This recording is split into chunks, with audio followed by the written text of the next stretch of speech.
Hi, and welcome to Viking Dice.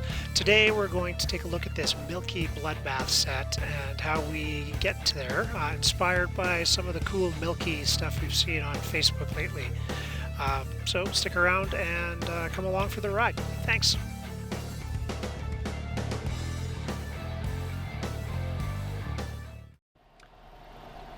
Hi there, I am Mike with Viking Dice.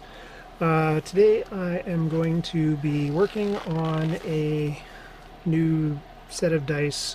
I've noticed a lot of people are doing like a Milky sort of thing online lately, and I'm going to give that a go. So I'm going to use, what I'm using today is art resin.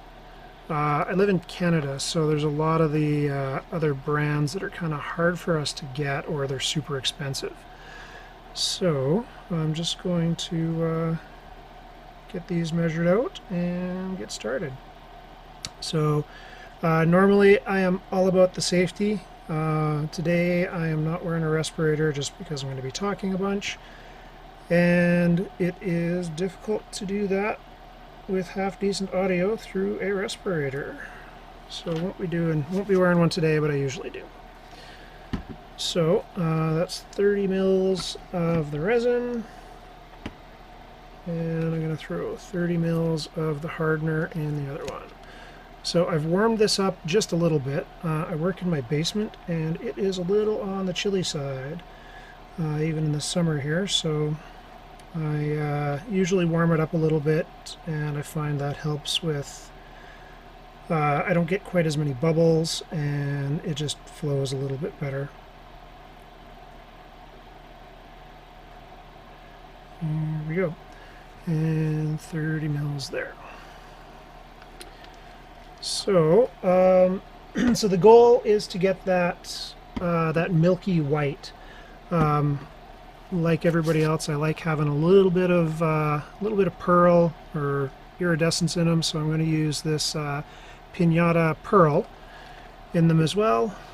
If it doesn't come out quite milky enough, I'm going to try and throw just a drop of this in. I know the white in the pinata stuff is very opaque, so it hopefully won't overpower it, but we'll see. And then just to give it a little bit of color, I'm going to use some copper leaf flakes, and I think a little bit of this, it's called Blue Russet Pearlex powder. This is really nice stuff. I quite like it. So, yeah, let's get started here. I usually use the little medicine cups here for measuring, just because it's a convenient thing.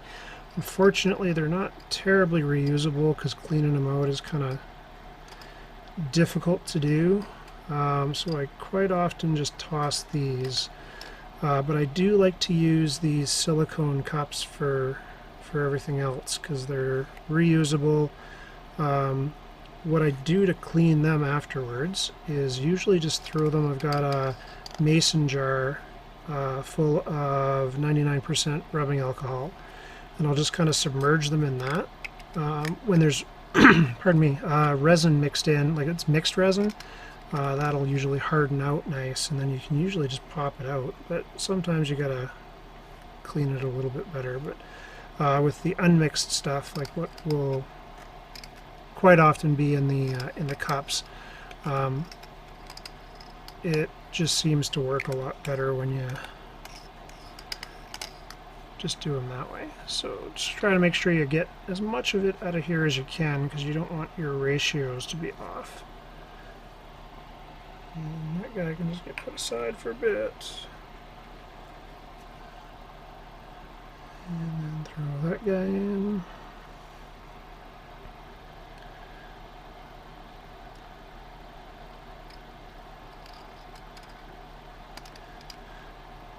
And then mix this up. So I am relatively new to dice making. This is probably my, I don't know, 7th or 8th set.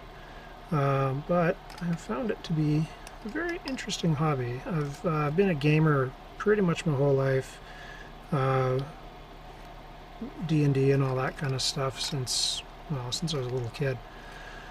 And yeah, I came across some handmade dice a while ago online and just was really intrigued with the process. I've got a couple of other hobbies that I do that kind of shoehorns nicely into dice making because it uses the same sorts.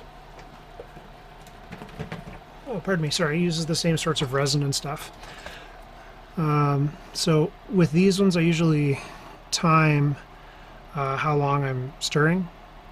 So you want to make sure, I don't know if the camera will pick this up, but there's this kind of, you can see the swirls in there. And you want those to all go away. So usually it's about like a 3-minute process. It's important not to take your stick out of the resin. That tends to introduce a bunch of bubbles. And you definitely don't want that. Bubbles are the enemy.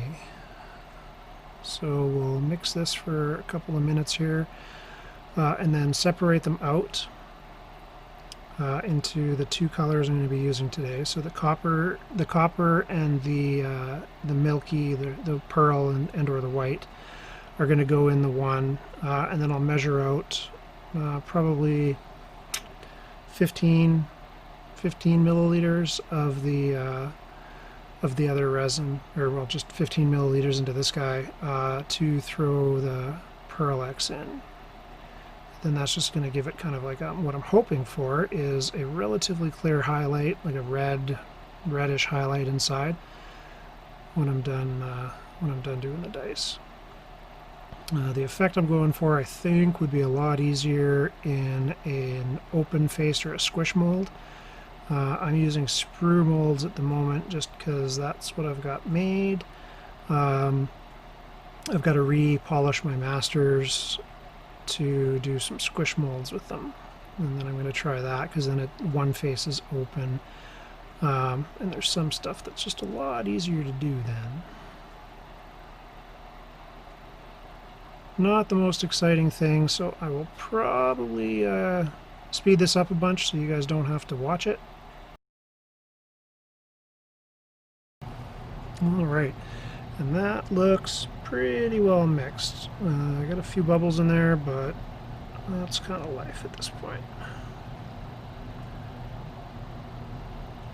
Scrape the extra stuff off of here, try not to make a big mess.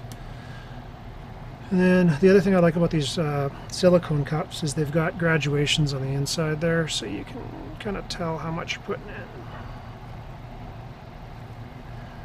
And that is 20 down to that, so I guess I'll do maybe almost 20.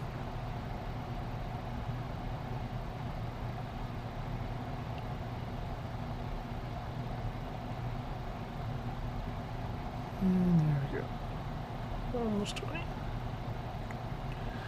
Okay, so then I've got two there. So this is 40 mils of resin. This is 20 mils of resin. So we'll go from there. So I'm going to start with the pearl. These alcohol inks you have to shake up because they're kind of opaque.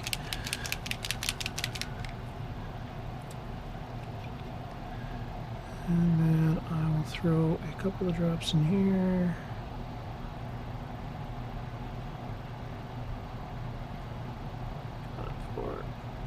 5, 6. Start with 6 and see where that gets us.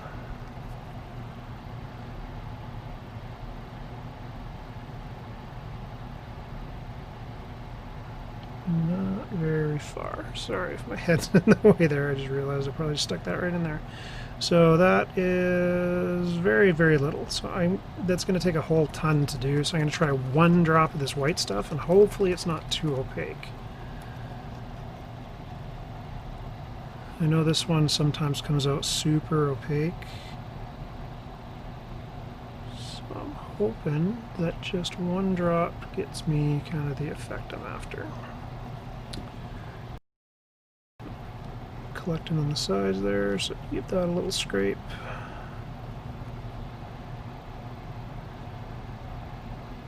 Kinda swirly, kinda milky.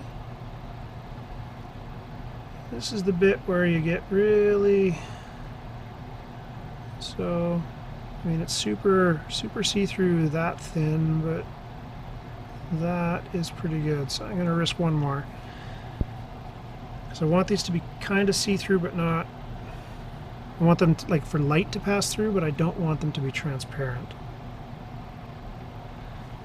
So we'll do 2. So that was 2 drops of the Pinata Blanco, I think that's called. So it's just the opaque white ink that they've got. And that, I think, looks pretty good. So I got a little bit of the pearl in there, and that's giving me kind of a, yeah, I think I like that. Okay, so that, scrape the rest of that off. So then I'm going to throw the copper in there.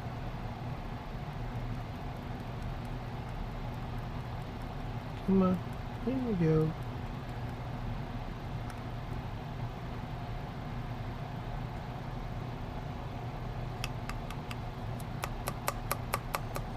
Kind of sticks a little bit, so you get a little flick, and most of it comes off anyway.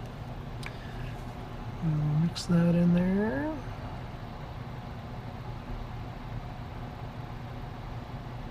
Yeah, that's kind of the effect I'm hoping for, I think. Alright, so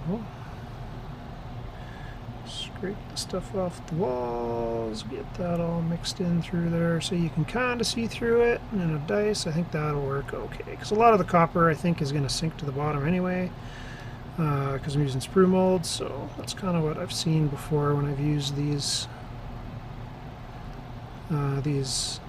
sheets to do the stuff there. Okay, so I got that. Now I'm going to stick this down. I've got a little space heater here to just help warm the resin up a bit. It helps the bubbles kind of rise to the top if you heat it up, and go from there. So then on the other side, we're going to use some of this Pearl X. This is number 689 Blue Russet. I really like this Pearl X powder because it's got a really, well, nice pearl color, but it's got that pearl essence, but it doesn't take very much to get a nice effect with it. So it's the first time I've used this particular color. So I'm trying not to make a big mess with it. I'm getting that off. And you don't want to waste a ton of it either. So yeah, you can see that on my fingers there. That's going to be kind of a cool color. There's not really anything on there.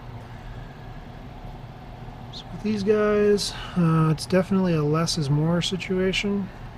You really don't want much. Like that is probably too much. That's probably about right there. So throw that down. And I'll give this a little mix. So I'm probably going to use just a bit more because I want this to be pretty opaque. Like I said, it's kind of a less is more. You don't need a whole lot.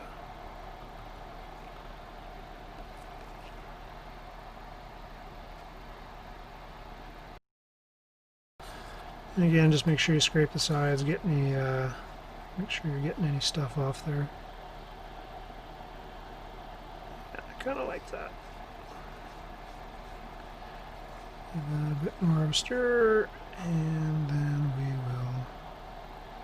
So yeah, you can see on the side there, you can still kind of see through it, but if there's a fair bit of it, I think it'll be okay. And then this one as well, we're just going to throw down the space heater for a minute to do its thing. I'm going to close this stuff up. Move that back there. And get rid of these. And then these are my molds, so just regular squish molds. I use Sorta Clear 12. You can see through it pretty good, so you've got a kind of an idea of what stuff's looking like on the inside.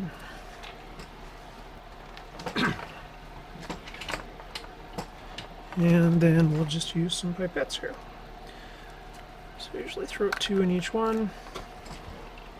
And I usually just grab a couple of extra of the tongue depressors.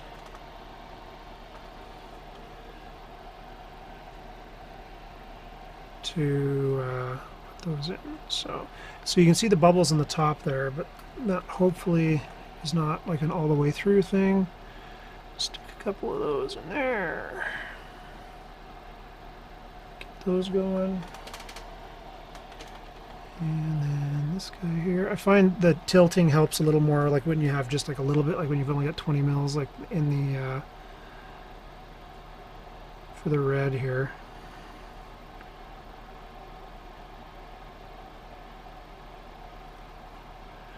And then let those start going up.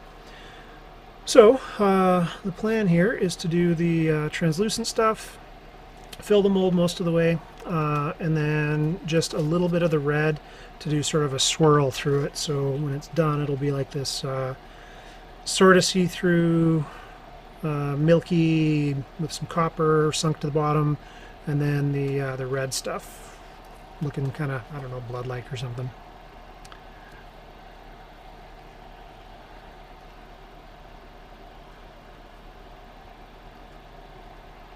So give her a stuff in there.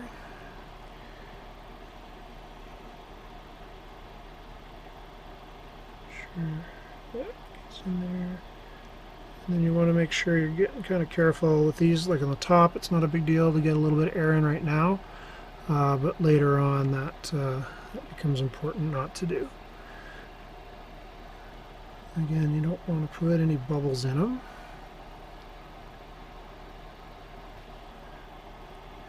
And here, I'm filling these up probably, I'm going to say 80% of the way.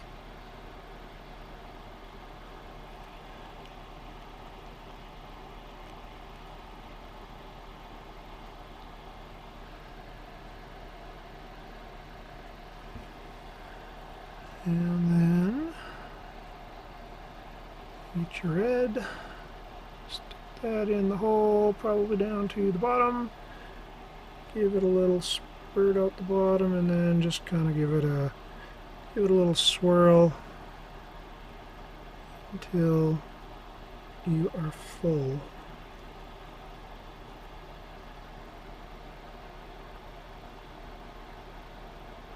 And then you just fill the top. That gives it a little bit of extra to go down. And I'll set this off, then I gotta do what's called burping them afterwards. That's one of my... First one's about halfway. This will be most of the rest of the halfway. Most of the rest of the halfway? Not only most of the rest, sorry. Need a little bit more in that, so let's do this. Ooh, don't want to get a bunch of bubbles in there because then that's just going to shoot it down into your resin, so... And I find quite often, like with my squish molds here, because mine are sprue molds, when I've got just enough resin in them, and it's like when the mold is like full, I'll actually get a little bit of leakage. I didn't do that on either of those two yet, so I might want to go back and just double check that. I don't know if you can actually see that. So like down at the bottom, just get it in there, swirl it around.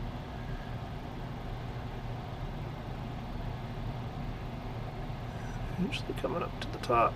So then there's a nice big bit at the top. This is my D4. My D4 likes to sometimes get a little bubble right at the tip there.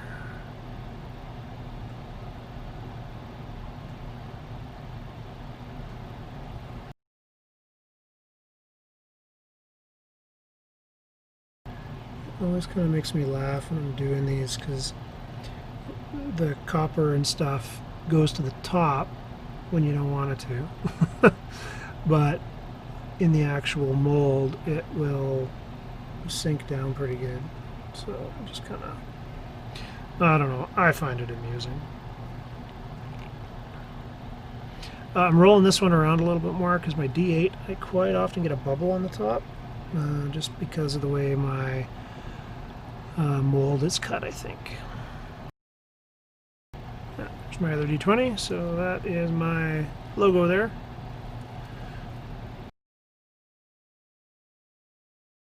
That is most of the way full. Yeah, and you can see in this already, it's pretty much all sunk to the bottom.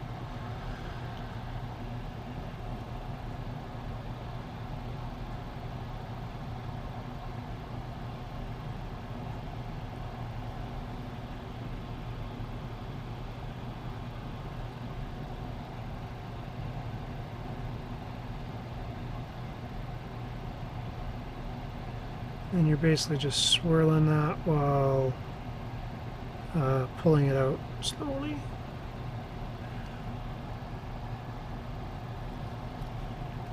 And my D6. Last but not least. So since this last die, I'll just take the thing out. Oh, we need it again after this one, so. And same with that one. Should be done with that now.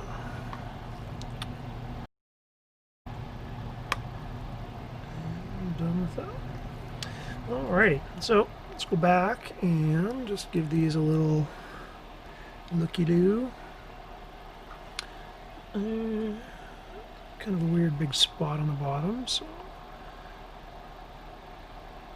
stick that in there, and then what I'll do sometimes is just stab them a little bit and then fill the top back up again. And then you just want to give them a little squeeze to bump them or burp them,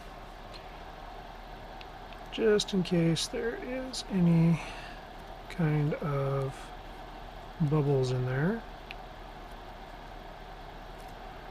And I think I'm probably going to be good with that one. Not getting any kind of bubbles or whatnot, so that one's ready to go in.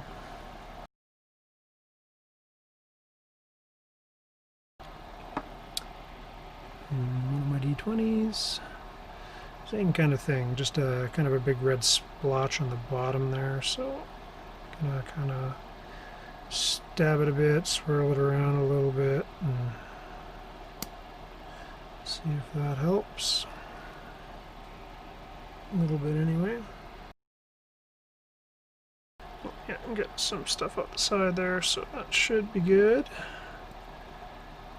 I found that when I am squeezing it, if I get a little bit out the side, usually that means that the mold is nice and full, so that'll probably be okay. So I do pressure cast these, so they will be going in my pressure pot once we're done here. Damn it. Oh, that was not a good idea. I just forced a great big bubble in there. Hopefully that will just come right back out the top. Oh, I guess we'll find out tomorrow. Okay, so that's about it for those guys. I'm just going to throw them in the pressure pot, and then we will see what I got later. Thank you very much for watching, and we'll see you next time. And here we have my finished dice pulled out. I think they turned out okay, as I thought. The copper did settle quite a bit, but the red did exactly what I wanted it to do, so it looks kind of bloody in the milky, pearlescent body there. So I think they turned out pretty good. So there's some still shots to have a look at, and again, thank you so much for watching, and have a great day.